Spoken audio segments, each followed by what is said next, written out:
దినవృత్తాంతాల మొదటి గ్రంథం 17వ అధ్యాయం 27వ వచనం. ఇప్పుడు నీ దాసుని సంతతి నిత్యము నీ సన్నిధిని ఉండునట్లుగా దానిని ఆశీర్వదింప అనుగ్రహించి ఉన్నావు. యెహోవా, నీ ఆశీర్వాదము నీవు ఆశీర్వదించిన ఎడల అది ఎన్నటికి ఆశీర్వదింపబడును. ప్రార్థన. ప్రేమగల తండ్రి, కృపగల దేవా, మీకు వందనాలు, స్తోత్రాలు. ప్రేమించి మాకు అనుగ్రహించిన ఆదివారం ప్రభు దినాన్ని బట్టి స్తోత్రాలు. ఈ క్రమంలో మీ లేఖనాలు వినడానికి ఆశపడుతున్నాం. చదవబడిన వాక్య భాగాలను దీవించండి. ధ్యానిస్తుండగా మీ సహాయం కోరుతూ యేసు నామంలో ప్రార్థించి స్తుతించి వేడుకుంటున్నాం తండ్రి, ఆమేన్. ప్రియమైన సహోదరి సహోదరులరా, మనం చదువుకున్న వాక్య భాగం దినవృత్తాంతాల మొదటి గ్రంథం 17వ అధ్యాయం 27వ వచనం. దావీదు సుదీర్ఘమైన ప్రార్థన చేశాడు. ఈ 17వ అధ్యాయం దినవృత్తాంతాల మొదటి గ్రంథం 15వ వచనం నుండి. The king David offered a long prayer in this context. సుదీర్ఘమైన ప్రార్థన చేశాడు. ఈ ప్రార్థనలో ఒక అంశాన్ని ప్రస్తావించాడు. ఈ ప్రార్థన తాను రాజుగా ఉండి చేసిన ప్రార్థన. This is a prayer which was made in a status as a king. అతడు రాజుగా ఉండి ప్రార్థన చేశాడు. రాజప్రార్థన కాదు, రాజుగా ఉండి చేసిన ప్రార్థన.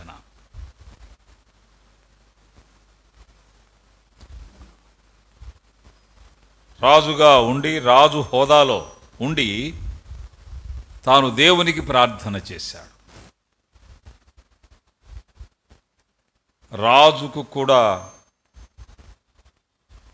రాజును కూడా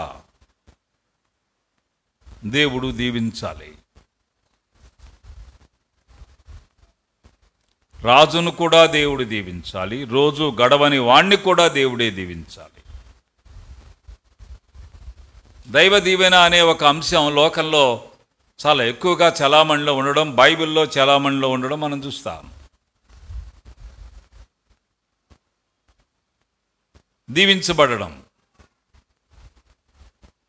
దీవించబడడంలో రెండు అనుభవాలు బైబిల్లో వ్రాయబడ్డాయి. ఒకటి, భౌతికంగా కంటికి కనబడుతుండగా దీవెనగా అనుభవించడం. రెండవది, అక్కడేం ఉండదు కానీ ఫీల్ అవ్వడం.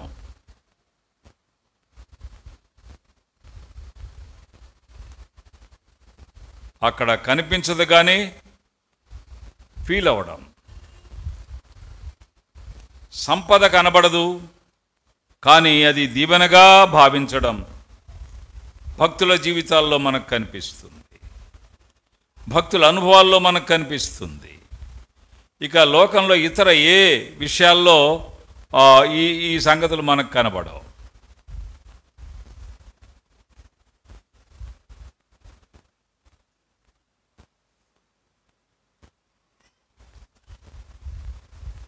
దేవుని దీవెనలు వాళ్ళు చవిచూచారు. పౌలు కొరంథీయులకు రాసిన 2వ పత్రిక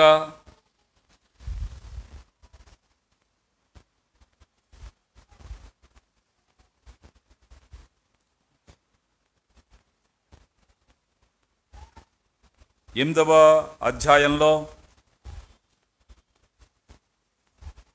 Chapter 8 of 2 Corinthians verse 1. సహోదరులారా, మాసిదోనియా సంఘంలోకి అనుగ్రహింపబడి ఉన్న దేవుని కృపను గురించి మీకు తెలియజేస్తున్నాను. ఇక్కడ దేవుని కృప అంటే ఆశీర్వాదం. ఎలాగనగా వారు బహుశ్రమల వల్ల పరీక్షింపబడగా అత్యధికంగా సంతోషించిరి, మరియు వారు నిరుపేదలైనను అని వ్రాయబడింది. వాళ్ళకేం ఆదాయం రాలేదు, no income, but the feel the blessing of God. వాళ్ళకి ఆదాయం లేదు, పేదరికం పోలేదు, నిరుపేదరికంలో ఉన్నారు, కానీ దేవుడు మమ్మల్ని దీవించాడు అని భావిస్తున్నారు. ఈ రెండు రకాలుగా ఆశీర్వాదాలు ఉంటాయి. భౌతికంగా దీవించబడ్డ భక్తులు ఉన్నారు. అబ్రాహాము వెండి బంగారము పశువులు కలిగి ధనవంతుడై ఉండెను, దీవించబడ్డాడు. ఇక్కడ మాసిదోనియ సంఘస్థులు నిరుపేదరికంలో ఉన్నారు. వాళ్ళు బహుగా సంతోషించారు. యోహాను సువార్త 16వ అధ్యాయం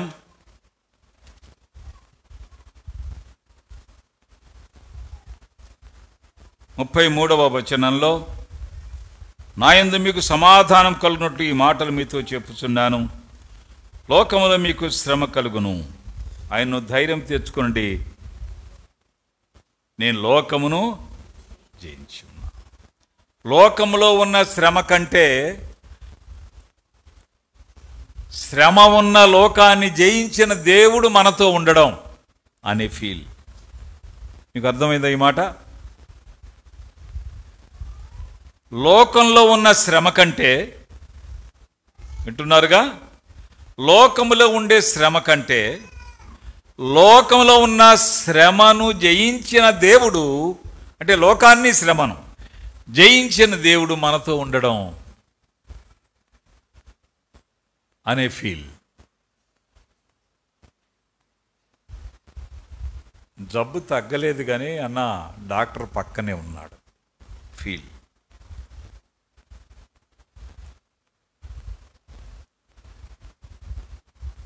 ఫీల్ అనేది చాలా ఖరీదైంది. ఫీల్ చాలా ఖరీదైంది. కొందరికి ఫీల్ ఉండదు. ఎంత ఎంత ఉన్నా కూడా దేవుడించుకునే ఉంటారు. పెద్ద ఆరోగ్యంగా కనిపించరు. కొందరికి ఏమి ఉండదు, చాలా ఆరోగ్యంగా ఉంటారు. అరే వాడికి సంపాదన సరిగ్గా లేదు, తెల్లవారులు కష్టపడుతుంటాడు, రాత్రి ఎప్పుడో ఇంటికి వస్తాడు, తెల్లవారుజామునే పనికి వెళ్ళిపోతాడు. మేము తెగ తింటున్నాం, సంపద కలిగి ఉన్నాం, ఎప్పుడూ వైద్యమే. ఏమిటి తేడా?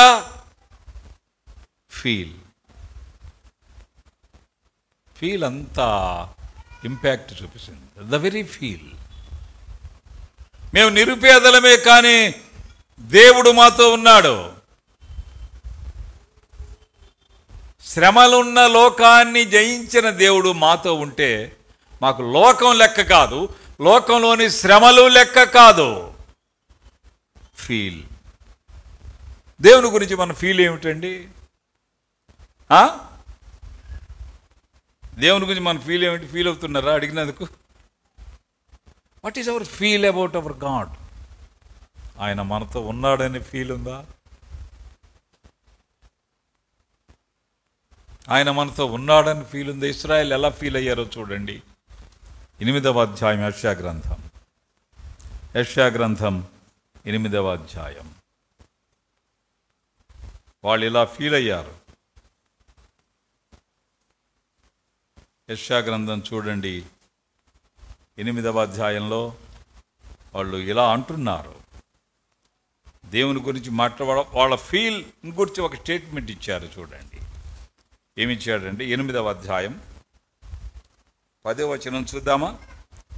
Isaiah 8 chapter and verse 10.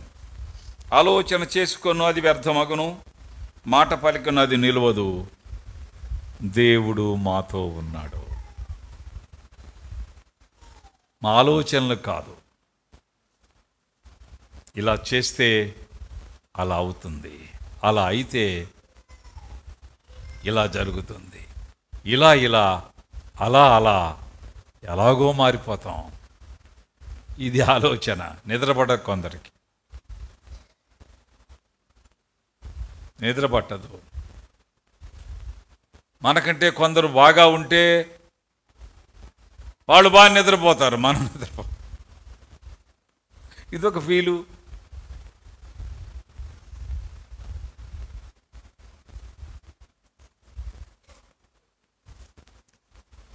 Feel ఒక వ్యక్తికి ఆరోగ్యాన్ని ఇస్తుంది, ఫీల్ ఒక వ్యక్తిని అనారోగ్యంగా చేస్తుంది. ఇది చాలా ఖరీదైంది.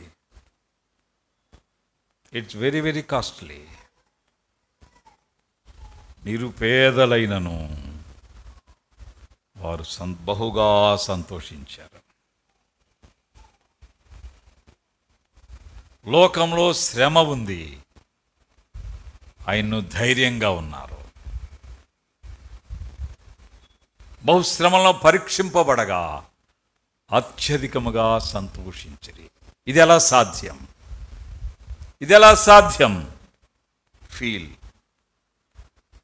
మా దేవుడు మాతో ఉన్నాడు, మా దేవుడు మాతో ఉన్నాడు.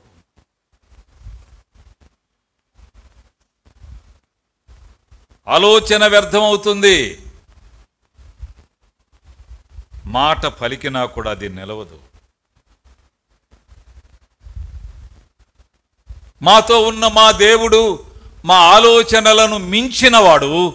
మాతో ఉన్న మా దేవుడు మా మాటల ప్రమాణాలను మించినవాడు. మాటలు కాదు, ఆయన మాతో ఉన్నాడు. అందుచేతనే మనకు ఏది ఉన్నా ఏది లేకపోయినా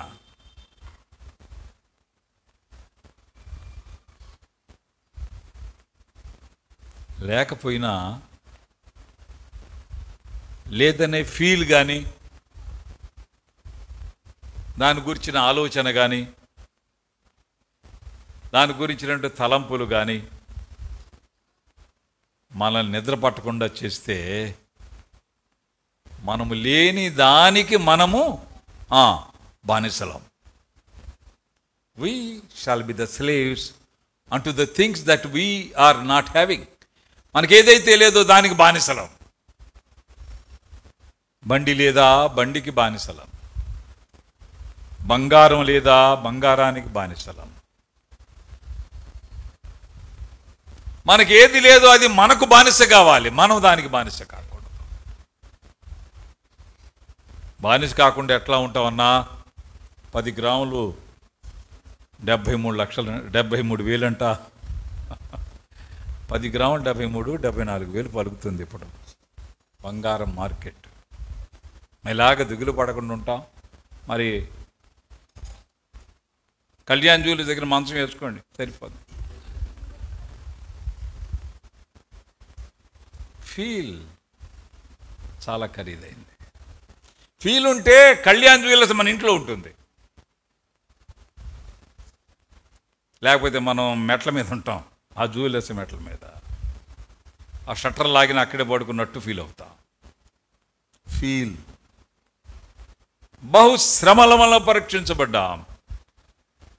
మేము నిరుపేదలమే, కానీ మా ఫీల్ మాత్రం పోలా, దేవుడు మాతో ఉన్నాడని. ఎంత బంగారం అయితేనే మాతో ఉన్న దేవునికి సరిపోతుంది? ఎంత పెద్ద ఇల్లు అయితే మేము కలిగి ఉన్న దేవునికి సమానం అవుతుంది? ఎంత ధనమైతే మేము నమ్మిన దేవునికి సరితూగుతుంది? ఫీల్ ఉందా? దేవుడు మాతో ఉన్నాడు. God is with us. God is with us. అంచేతన మనం విగ్రహాలను పూజించాం.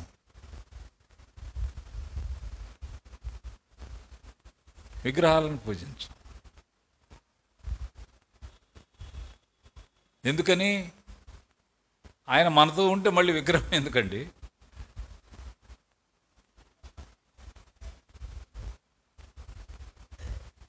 భర్త మిలిటరీ నుండి వచ్చాడు, ఒక 1 నెల రోజులు 2 నెలల్లో సెలవు పెట్టి వచ్చేసాడు, ఇంట్లో ఉంటున్నాడు. ఏ భార్య అయినా ఏమంటే 2 నెలలుగా ఉంటున్నారు, ఒక ఉత్తరం రాయొచ్చుగా నాకు అని అంటుందా? వచ్చాను, నీ ముందే ఉన్నాను కదే నేను, నీకు ఉత్తరం ఏమిటి? ఎదురుకుండా ఉన్నాడు కానీ ఉత్తరాలు అక్కర్లా. ప్రభు మనతో ఉన్నాడు కనుక విగ్రహాలు అక్కర్లా. అందుకనే మనం విగ్రహాలను పూజించాం. విగ్రహ విరోధులం,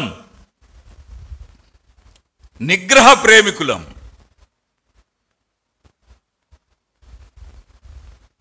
దేవుడు ఉన్నట్టుగానే బతుకుతామండి. ఎందుకు ఆ తప్పు చేయలేకపోతున్నాం చెప్పండి? ఒక తప్పు చేసే అవకాశం మనకు వచ్చినప్పుడు ఎందుకు చేయలేకపోతున్నాం? అది అమ్మో దేవుడున్నాడన్నా నేను అంత బరి తెగించలేను. ఎక్కడున్నాడే దేవుడు? ఫీల్ నాతో ఉన్నాడు. అది దేవుని నమ్మడం అంటే. దేవుని నమ్మడం అంటే అది ద వెరీ ఫీల్. ఊరికే ఫీల్ అవటం కాదు, అది నసగడం.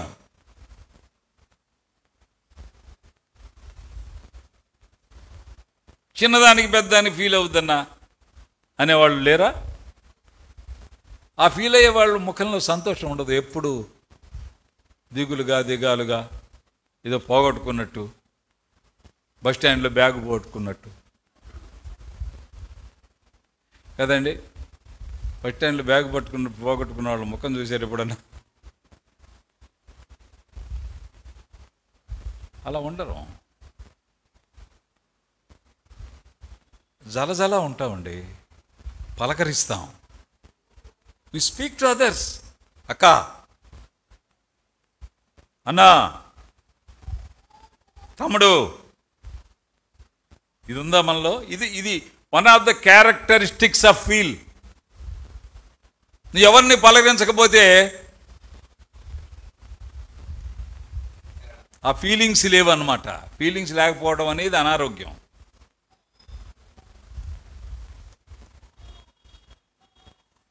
మన మట్టుకు మనం వచ్చి, మన మట్టుకు మనం వెళ్ళిపోయి, మన మట్టుకు మనం కూర్చొని ఎవరితో సంబంధం లేక ఉండడం అది పవిత్రత కాదు, అది ఒక అనారోగ్యం. That's a disease. మందులు వాడాలి. వీళ్ళు అంటున్నారు, శ్రమలు మాకున్న సంతోషం తొలగలేదన్నా.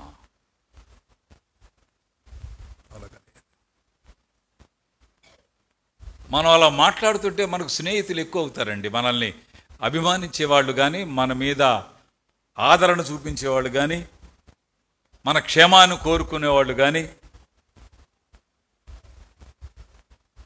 ఎక్కువ అవుతారు. సర్కిల్ ఎక్కువ అవుద్ది, మనకి సర్కిల్ ఎక్కువ అవుద్ది, నెట్వర్క్ ఎక్కువ అవుద్ది.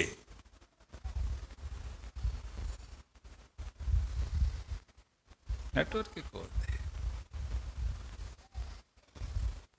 ఏమండి, మరి ఇంతమంది వచ్చారు, మరి వాళ్ళ నెట్వర్క్ అది, మనం ఏం చేయలేమంటే అంతే. అంతవరకు అంతకు మించి రారు. మన నెట్వర్క్ ఎలాగుంది మరి? ఎవరిని పలకరద్దు, ఎవరితో మాట్లాడడం, ఎవరి దగ్గరికి వెళ్ళం, ఎవరిని దగ్గరికి రానివ్వం, తెలివితేటలు చూపిస్తాం. నువ్వు వస్తే ఏమిస్తావు?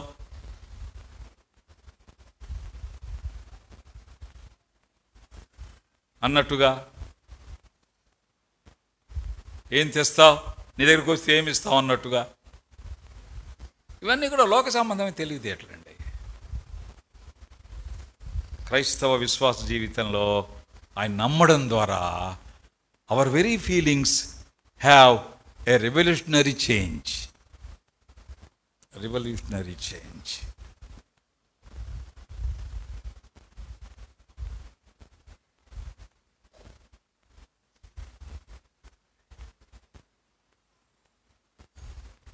కరవాలి పెళ్ళికి వెళ్ళాను నేను. పెళ్ళి అయిపోయింది. అయిన తర్వాత కొందరు వచ్చారు.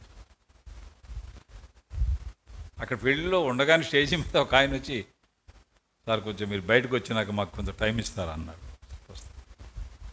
బయటకు వచ్చాను. ఆ రూమ్కి వచ్చినాక వచ్చేసారు ఇద్దరు పిల్లల్ని తీసుకుని, మీతో సెల్ఫీ దిగాలండి అన్నారు, ఏదో పవన్ కళ్యాణ్తో దిగినట్టు. ఒరే నాతో ఏం సెల్ఫీ అయ్యా, మీరు దిగండి, మీ ఫేసులు బాగున్నాయి, నేను ఎందుకు అన్నా. కాదక్కల్, ఎందుకో తెలుసా,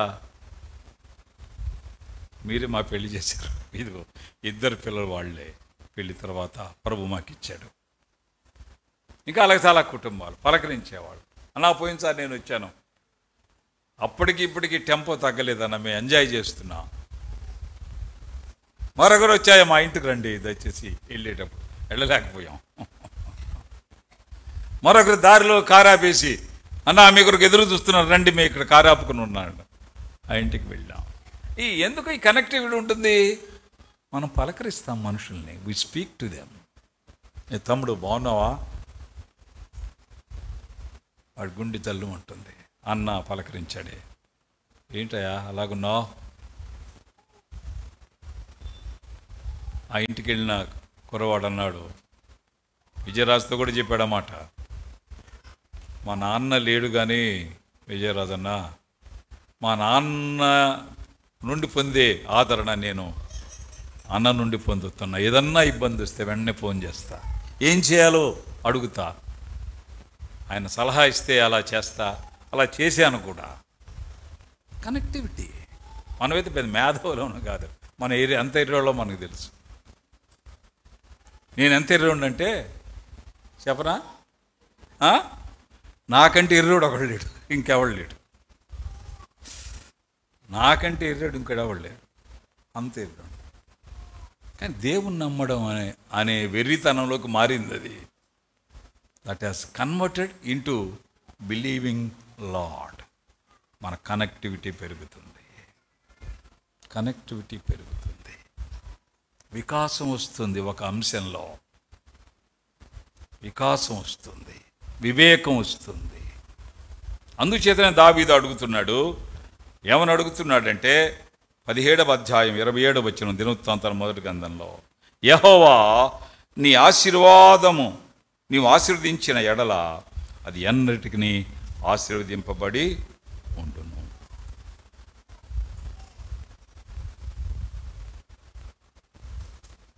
ఆశీర్వాదాలు రెండు రకాలుగా ఉన్నాయి. ఒకటి దేవుని మనుషుల నుండి మనుషులకు వచ్చేవి, రెండు దేవుని నుండి మనుషులకు వచ్చేవి. మనుషుల నుండి మనుషులకు వచ్చేవి మనకు వాళ్ళకి ఉండే బంధాన్ని బట్టి ఉంటాయి. మనుషుల నుండి మనుషులకు వచ్చేవి అవతల వ్యక్తి మనస్తత్వాన్ని బట్టి ఉంటాయి. మనుషుల నుండి మనుషులకు వచ్చేవి పొందే మన మనస్తత్వాన్ని బట్టి కూడా ఉంటాయి. మన మనస్తత్వం సరిగ్గా లేకపోయినా, వాడికి నచ్చకపోయినా వాడు మనల్ని ఆశీర్వదించడు. వాడి మనస్తత్వం సరైనది కాకపోయినా వాడి నుండి మన ఆశీర్వాదం పొందలేము. అది కూడా పరిమితం. దేవుని నుండి వచ్చే ఆశీర్వాదాలు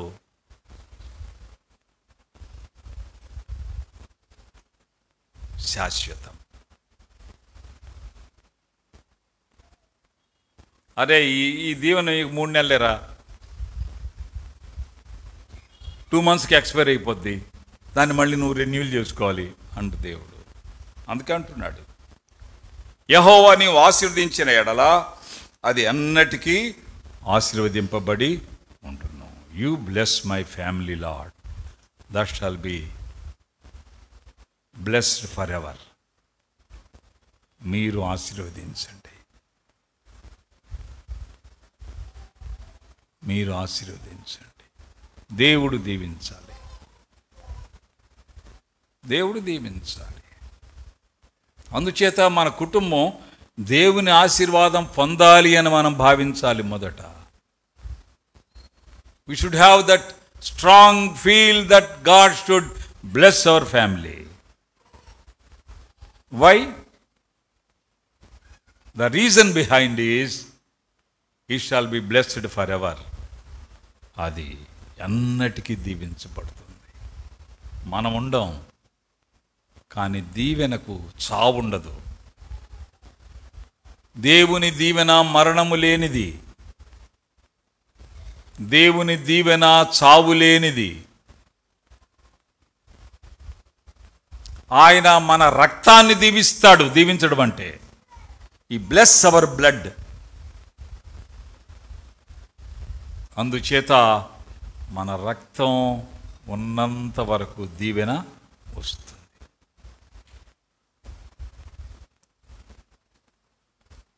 ఎంతకాలం ఉంటుంది మన రక్తం? సిరంజితో తీస్తే ఒక గంటకి ఎండిపోద్దయ్యా. ఆ రక్తం కాదు,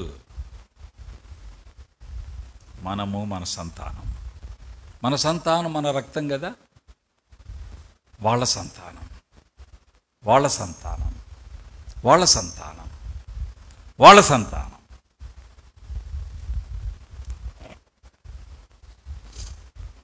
దేవుని ఆశీర్వాదాన్ని మనం పొందడానికి ఇంకా దీవించబడుతున్నారు ప్రభువా. అవును, ఆ రక్తం ఇంకా ఉంది. అబ్రహాముతో ఆగలేదు, ఇస్సాకు వరకు వచ్చింది. ఇస్సాకుతో ఆగలేదు, యాకోబు వరకు వచ్చింది. యాకోబు వరకు ఆగలేదు, యోసేపు వరకు వచ్చింది. యోసేపుతో ఆగలేదు, రూబేను వరకు, షిమ్యోను వరకు, లేవి వరకు, దాను వరకు, గాదు వరకు, ఇశ్శాఖారు వరకు, జెబులూను వరకు, బెన్యామీను వరకు, యోసేపు వరకు, ఎఫ్రాయిం వరకు, మనష్షే వరకు.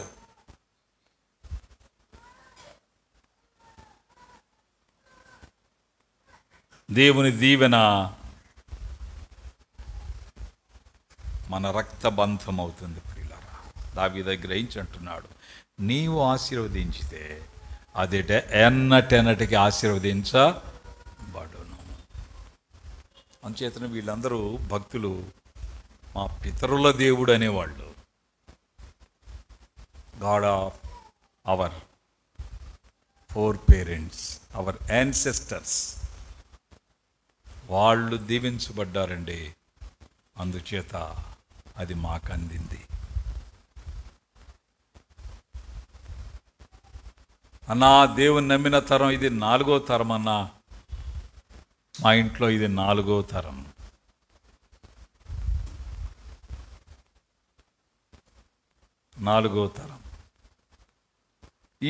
ఈ రక్తం దీవించబడ్డం 4 తరాలుగా కొనసాగుతుంది. నీవు ఆశీర్వదించితే అది ఎన్నటెన్నటికి ఆశీర్వాదముగా ఉండును.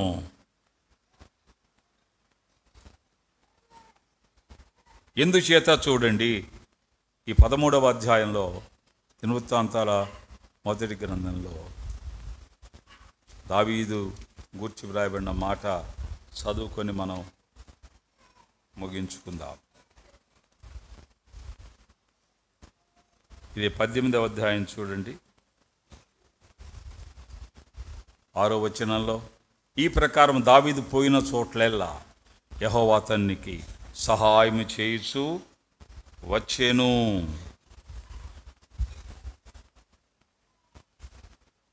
పదమూడవ వచనం చివరి భాగం, దావీదు పోయిన చోటనెల్లా యెహోవా అతన్ని రక్షించెను.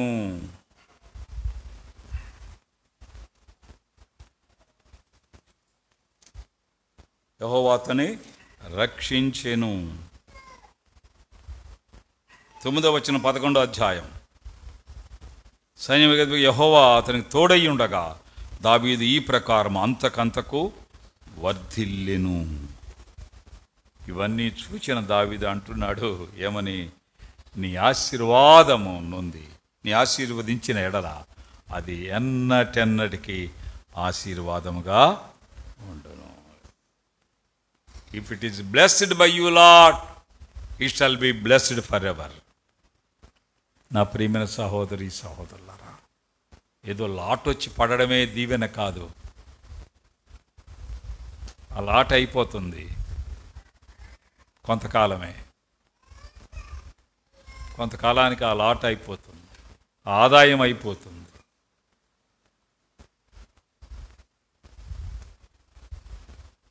అవన్నీ అనుగ్రహించే దేవుడే మనతో ఉంటే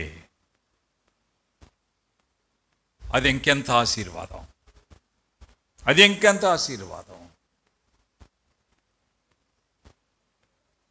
అందుచేత దేవుని ఆశీర్వాదాన్ని కోరుకోవాలి. దేవుని ఆశీర్వాదాన్ని కోరుకోవాలి అంటే దేవుడు ఆశీర్వదించినట్లుగా మనం జీవించాలి. కోరుకోవడం అందరూ కోరుకుంటారులే, కోరుకోవడం ఎవరి చేత కాదండి. కోరుకున్నంత అప్పు తెచ్చుకో, అందులో సగం నా దేవునికి.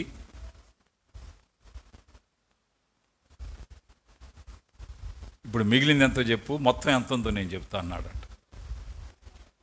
కోరుకోవడానికి మనకి కోరికలు తక్కువ లేవు, కానీ దేవుడు కోరుకున్నట్లుగా జీవించడమే, దీవించబడడాన్ని కోరుకోవడం. దేవుడు కోరుకున్నట్లుగా జీవించడమే దీవించబడడాన్ని కోరుకోవడం. ప్రత్యేకంగా దీవించండి ప్రభువా నన్ను నా పిల్లల్ని అనక్కర్లా. మనం ఆయన కోరిక ప్రకారం జీవించగలిగితే ఆయన దీవెన ఎన్నటెన్నటికి దీవెనగా ఉంటుంది. దావీదు ఆ రహస్యాన్ని తెలుసుకున్నాడు. కనుక ఈ దీవెన మన భౌతికంగా కంటికి కనపడేది కాకుండా మన ఫీల్లో ఉంటుంది,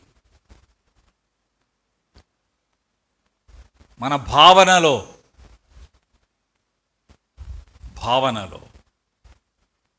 సంతృప్తి భావన. సంపద ఉన్నవారికి కూడా చేత కాదు. సంతృప్తి భావన చాలండి. చాలు నాయనా, చాలు ప్రభువా, నేనెంత, నా బిషాణ ఎంత, ఈ స్థితిలో నన్ను ఉంచారే, ఇది చాలా గొప్పది. ఒరే ఇది కాదురా, నిన్ను ఏం చేయబోతానో చెబితే నువ్వు చచ్చిపోతావు, అంతే చెప్పట్లా. నిన్ను నేను దీవిస్తా ప్రభువా, నీవు దీవిస్తే అది ఎన్నటెన్నటికి ఆశీర్వాదం. అందుచేత దేవుని చేత దీవించబడడానికి ఎగబడాలి. దేవుని కొరకు జీవించడానికి ఎగబడితే దేవుని కొరకు దేవుని చేత దీవించబడడానికి ఎగబడ్డం అని అర్థం. జీవించలేని వారిని దేవుడు దీవించలేడు. Those who cannot live for the Lord, they cannot be blessed by God. దేవుని కొరకు జీవించలేని వారిని దేవుడు దీవించలేడు. నా చేత కాదురా, ఎందుకో నా చేత అవడంలా నిన్ను దీవించడం. ఎందుకని ప్రభువా, నువ్వు నా కొరకు జీవించలేకపోతున్నావు. జీవించడం మన వంతు అయితే దీవించడం ఆయన వంతు. దావీదు అంటున్నాడు, యెహోవా నీవు ఆశీర్వదించినది ఎన్నటెన్నటికి ఆశీర్వదింపబడు. ఈ మాట మన జీవితాలలో, మన కుటుంబంలో, మన పిల్లల పక్షంగా, మన జీవన క్రమంలో 100% నెరవేరునుగాక. ఆమేన్. ప్రార్థన. ప్రేమగల తండ్రి, కృపగల దేవా, మహోన్నతుడా, మహాఘనుడా, మా రక్షక, మీ పాదాలకు వందనాలు, స్తోత్రాలు, స్తుతులు చెల్లిస్తున్నా. ప్రేమించి మాకు అనుగ్రహించిన మీ సన్నిధిని బట్టి వందనాలు. మీ హెచ్చరికలు మాకు శిరోధార్యం కాగా మీరు హెచ్చరించారు. ఆలకించిన మీ బిడ్డలను దీవించండి. ఆ ప్రకారం జీవించడంలో మీ సహాయం దయచేయమని యేసు నామములో ప్రార్థించి వేడుకుంటున్నాం తండ్రి. ఆమేన్.